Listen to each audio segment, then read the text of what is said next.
everyone, it's Lisa with Crafty Lisa's Vintage. In this video, I'll be showing you how I made the 8 assemblage junk journal charms shown here. This first charm is really cool. I especially like the JT tobacco tag, which are actually pretty hard to come by. This also has a bone button, a brass heart locket, and a nice layer of lace, seam binding, and cloth measuring tape in the back. And here's everything put together on the bulb pin and hanging on my junk journal. On this next charm, I use a chandelier crystal as a connector, and I dangle a Dutch pin charm, a button, and some lace and some canvas measuring tape. I just love the layers in this charm. Here it is laid out, and again on my traveler's notebook. On the third charm, I used an uncut flat key blank as the background, a button as a connector, and dangled a wooden bingo number. I also added a tiny metal tag made from a piece of metal measuring tape. I think it turned out pretty cute. Here it is laid out and hanging on my traveler's notebook. For this charm, I started by using a crimp clasp to connect the lace and cloth measuring tape pieces.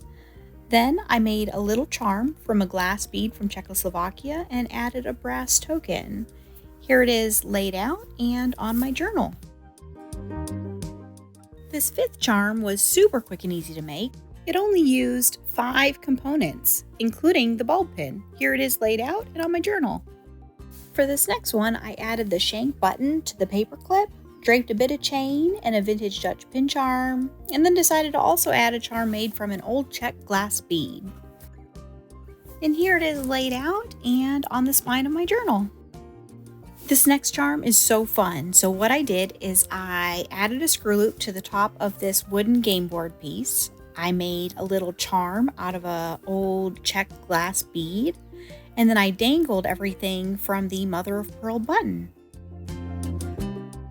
Here it is all done and on my journal. For this last charm, I wanted to show how to make a fabric background without a crimp clasp. I simply threaded the 3 fabric layers and the token right onto the bulb pin. I think it turned out pretty cute. And here it is flat and on my TN. Be sure to check out the written tutorial on how to make these assemblage charms on the website and give us a follow on Instagram. Thanks so much for joining me, and I'll see you next time.